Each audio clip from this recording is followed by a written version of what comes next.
Hello, Matt here. Welcome to WanderingUpward.org, Pollinating Sustainability. I'm taking a bicycle trip around the country, and I just want to show you guys the rig that I'm using and all the different little pieces and components of it. So I ended up getting a pretty top-end mountain bike. I got it used. It's a Gary Fisher. It's about a $900 mountain bike, and I paid $300 for it. And I'll show you what I put into it in addition to the bike itself. So I'll start off with the tires. I got a pair of street tires. As you can see, they have really not much tread on them, but they have a Kevlar lining inside of them. It's built into the tire to keep it from getting punctured and having flats. And then also inside of the tire, there's an additional liner, and I think they call it a thorn liner. I had them put that inside the tire, between the tire and the tube. So that should be an additional protection. I haven't got any flats yet. I've probably only gone about 170 miles, but I'm feeling good about them and hopefully they'll work. I have a bicycle pump strapped onto the side here.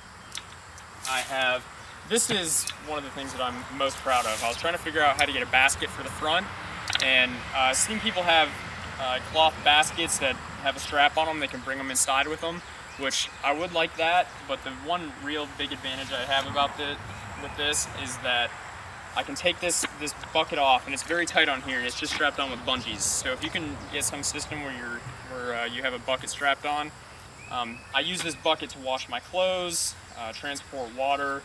It has a seal. If you want to show, actually this doesn't have a seal, but it kind of overlaps, and it doesn't let any water in. This is the point.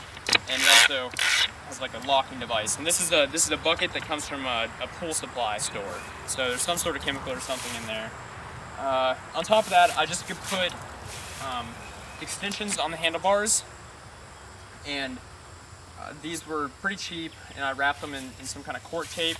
I got a little bell, or a horn. I have a mirror here, which is very important. I wouldn't advise doing it without a mirror. This thing, when you're on a busy road, it really helps. You can tell exactly who's coming and things like that. So I'd definitely recommend the mirror. I made some homemade mud flaps for the tires, and they've been working good. You can buy mud flaps. I don't know how I got this to work so great and hold so well and be so firm. I feel like it's just kind of luck. I just found some stuff laying around and I made them. Also, I have this one here. I got two water bottle holders, and this is a piece of rigid PVC and a cap on it, and I got two large clamps, and that's bolted on here, and I keep my peanut butter in here. This is a little peanut butter jar, but this fits a full-size peanut butter jar, and that's been a great help. They didn't have peanut butter at the dollar store I went to. And the next thing is the pedals, and you'll see on here that I have put a piece of square carpet on here, and I found these straps, and one of them I brought to the tailor, and I had them make like a little square full circle out of the strap.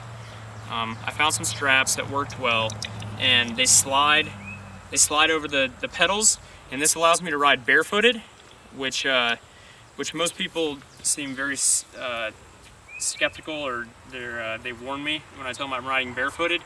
But I feel like it's really been helping, because the main reason I like it is that I don't dirty as many socks. So if I'm wearing shoes and socks, my feet are going to get very sweaty real quick, and I'll have to keep washing my socks, and it's just a burden to try to wash your socks. So it's been working well so far. But like I said, I've only gone about 170 miles.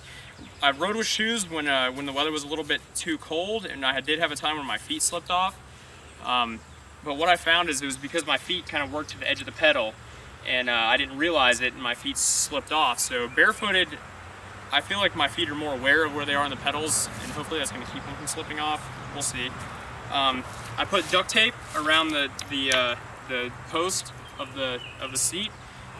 Duct tape's great to have. I've already used it quite a few times. This is my lock. And then on the back, this is how I hang my clothes to dry. I just have a cord, and hang them. And if I have socks, I can clip them on with clothes hangers.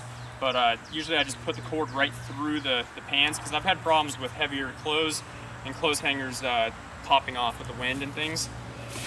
So beyond that, I got the panniers I got they're Ortlieb waterproof panniers, O-R-T-L-I-E-B. And on the forums, these are just the highly recommended panniers.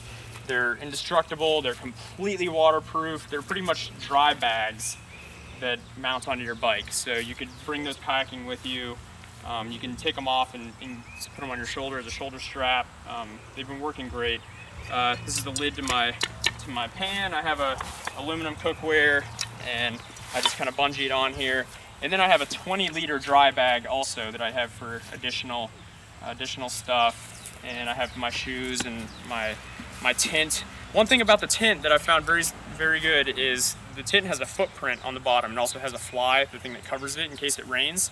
I can pack my tent up with the fly still on it and pack everything into a bag that's all dry, and I put that into a separate thing, and I put my fly in a separate bag, so if it's raining out, it doesn't get everything else wet. And next time I go to set my tent up, my tent's completely dry, my fly's wet, but I can hang that out to dry next time. So keeping your fly and your tent separated, I think it's worked good for me. I've gone through the rain one time.